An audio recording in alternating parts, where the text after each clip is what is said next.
Hello, welcome to our channel Study with VI. I am going to introduce our channel schedule. Every Monday, study and job information. Every Wednesday, technology and update. Every Saturday, top 15 general knowledge questions and topic explanation. So, happy watching. सरफरोशी की तमन्ना अब हमारे दिल में है, देखना है जोर कितना बाजुए का तिल में है। 23 वर्ष 5 महीने 23 दिन के अल्प आयु में ही फांसी के फंदे को चूमने वाले वीर भारत में ही जन्म ले सकते हैं। जी हाँ, आज बात करेंगे शहीद आजम वीर भगत सिंह की। वीर भगत सिंह, इनका जन्म सन 1907 23 सितंबर लायलपुर, पंजाब के लायलपुर के बंगा गांव में हुआ था। ये सिख परिवार से आते थे और बचपन से ही इतने शिक्षा के प्रति जागरूक थे, इतने ही टैलेंट थे। बचपन में ही इन्होंने 50 अलग अलग किताबें पढ़ डाली। जब इनके पिता खेती करते थे तो बीज बोते थे कोई भी फसल की, तो पिता से पूछते थे इससे क्या होता है, तो बताते थे बीज बोने से फल होता है। ये भी बोलते थे मैं बंदूक बोऊंगा ताकि बंदूक हो और अंग्रेजों पे अटैक कर सके, भारत को आज़ाद करना है। इनका ये सोच था। इन्होंने बचपन की शिक्षा के लिए ब्रिटिश शासित स्कूलों में नहीं गए। आर्य समाज के स्कूल,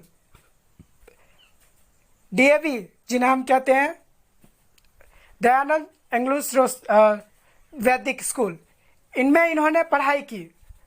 दयानंद एंग्लो वैदिक स्कूल हाई स्कूल इन्होंने पढ़ाई की और इसके बाद इन्होंने लाला लाजपत राय की कोचिंग ज्वाइन कर ली। इनके द्वारा कॉलेज की स्थापना की गई थी और इनकी कॉलेज में हर तरह की शिक्षाएं प्रदान की जाती थी ताकि देश की उन वीरों को तैयार कर सके जो देश के लिए सर कटा सके, वो जज्बा उनमें पैदा हो।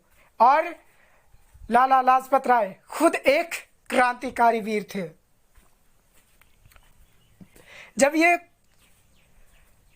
14 साल के रहे होंगे और ऐसी ऐसी क्रांति हुई, जालियांवाला हत्याकांड और चौरा चौरी, तो इनसे यह बिल्कुल टूट चुके थे इस तरह की घटनाओं से।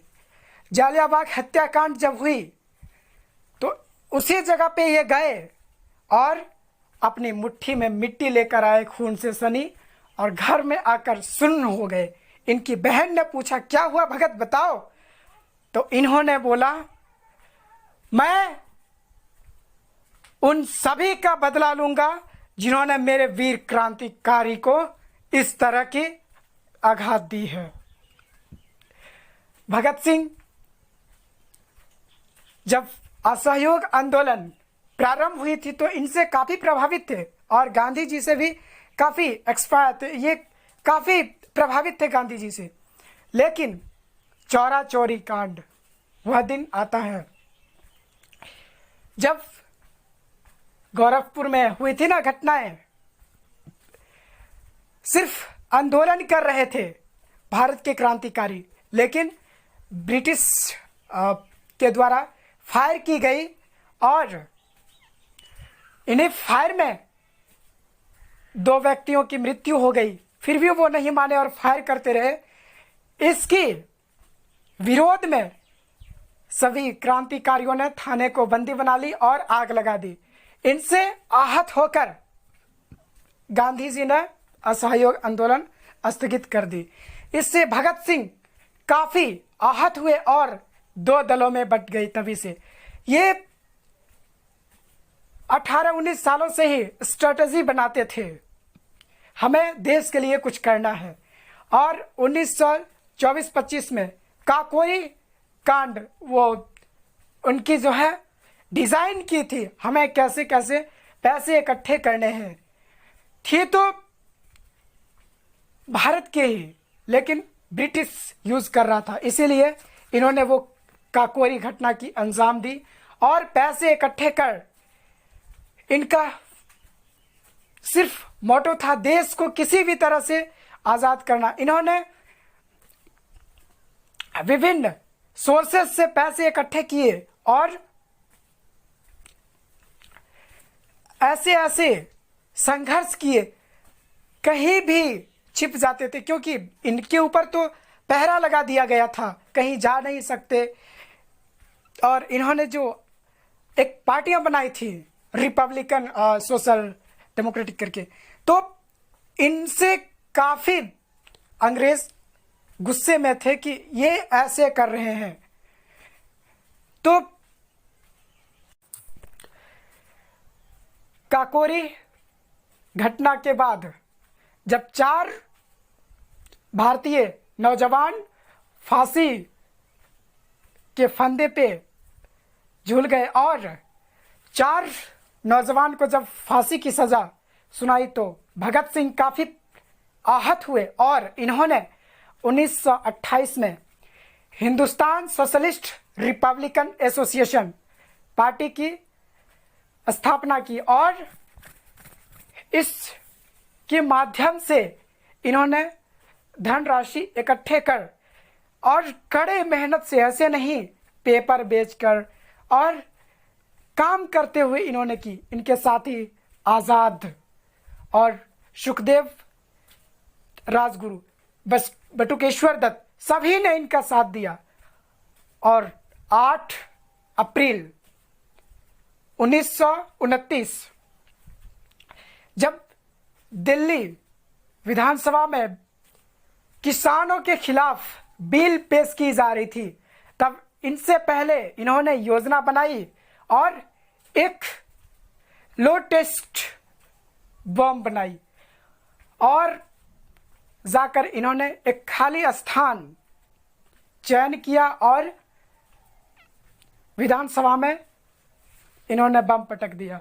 इसके बाद इन्होंने बहुत सारे एक पेपर लेके गए थे, सभी पेपर में लिखा हुआ था गूंगे बहरे को सुनाने के लिए, ऐसे ब्रिटिश बहरे को सुनाने के लिए आवाज़ की ज़रूरत, धमाके की ज़रूरत होती है और वही धमाका अभी हुई है।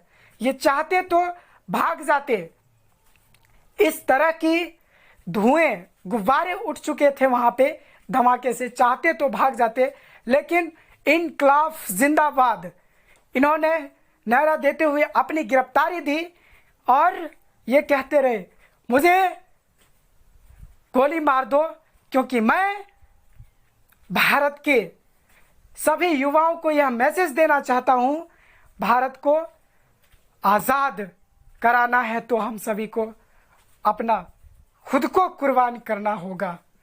और ये एक ऐसे व्यक्ति थे जिन्होंने अपनी डेथ को डिज़ाइन कर रहे थे, अपने तरीके से अपनी डेथ डिज़ाइन कर रहे थे ताकि भारत के सभी युवाओं में वो मैसेज जाए और इसके बाद देश के प्रति इस तरह से शोले भड़के ताकि वो कभी कम ना हो। वो कहते थे जिंदगी तो अपने दम पे जी जाती है, औरों के दम पे तो जनाजे उठाए जाते हैं। इन्हें गिरफ्तार तो कर लिया गया लेकिन जेल में भी ये शांत नहीं रहे और वहाँ पे भी 10 बाय 10 के कमरे में 10-15 भारतीय कैदी ऐसे रखते थे। वहाँ पे इन्होंने आंदोलन करना प्रारंभ किया और वहाँ पे 64 दिन तक आमरण अनशन पे चले गए। ब्रिटिश जो भी थे परेशान और कहते नाकों चने चबा दिए थे, इस तरह की परेशान किया इन्होंने। वो कोशिश करते रहे, ये कैसा निडर है जो कभी डरता नहीं। वो कभी 2-3 साथ में आकर पकड़ के खाना खिलाने की कोशिश करते रहे ताकि आमरण अनशन समाप्त हो जाए। लेकिन भगत सिंह वो वीर थे जो जिनके आगे डर भी अपना सीना झुकाती थी, डर को भी लगता था, एक भय को भी लगता था भगत सिंह कहीं हमसे ऊंचे हैं। और भगत सिंह कभी भी अपनी भय को अपने आगे आने नहीं दिया और आंदोलन अंदर भी करते थे, ये जेल के अंदर भी और बाहर भी। अंदर आमरण अनशन के साथ उन्होंने फैसिलिटीज़ तो प्रोवाइड कराई ही और बाहर भी अपने पत्र के जरिए आंदोलन को गति दे रहे थे। इनके साथ ही इनसे हमेशा मिलने जाते थे। तो इन्होंने एक स्टेटमेंट जारी की थी अपने साथियों की से, जो भी मेरे से मिलने आएगा वो रेवोल्यूशन, फ्रांस रेवोल्यूशन या तो सोवियत संघ, तब क्रांतिकारी हो रही थी, वहां पे क्रांति हो रही थी, सोवियत रेवोल्यूशन की किताबें लेकर आएगा। और वो उधर से भगत सिंह लिख कर देते थे पत्र, भारत में अभी क्या करना है। इनके विशेष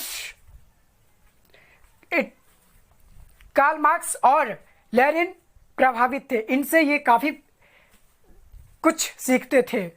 जब इनको फांसी की सज़ा सुनाई गई 24 मार्च 1931, लेकिन सभी को ऐसा लग चुका था उस दिन हो सकता है कहीं आगजनी ना हो जाए। इससे पहले 23 मार्च भारत में पहली बार सुबह की जगह शाम 23 मार्च को ही फांसी दी गई। और फांसी से पहले इन्हें पूछा गया आप क्या करना चाहेंगे, आपकी अंतिम इच्छा क्या है।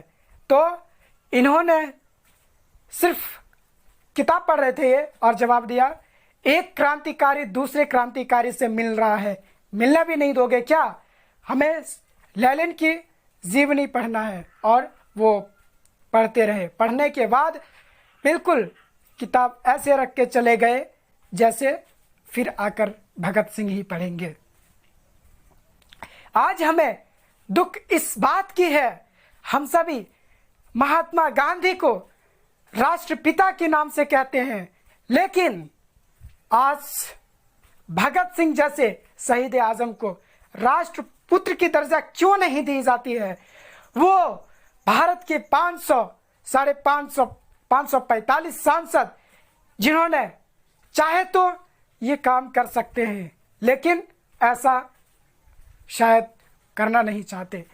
सभी ये चाहते हैं भगत सिंह भारत में पैदा हो, लेकिन मेरे घर में नहीं, पड़ोसी की घर में। भगत सिंह कहा करते थे, मैं एक ऐसा पागल हूं जो जेल में भी आजाद हूं, मैं जैसा हूं वैसा ही छोड़ दो, मैं पागल हूं और पागल ही अच्छा लगता हूं। भगत सिंह ऐसे विचारधारा के व्यक्ति थे, ईंट का जवाब पत्थरों से देना है और कभी भी वो ब्रिटिश के सामने घुटने नहीं टेके, हमेशा अपनी बुद्धिमत्ता और अपनी इंटेंसिटी, अपनी स्ट्रेटजी से सभी को परेशान करते रहे। तो गाइस, ये थी भगत सिंह की कुछ छोटी सी कहें तो इन्हें संक्षिप्त विवरण, और अगले दिन हम कोशिश करेंगे और अच्छे से विस्तार करने की। तब तक के लिए दीजिए इजाज़त। धन्यवाद। नमस्कार।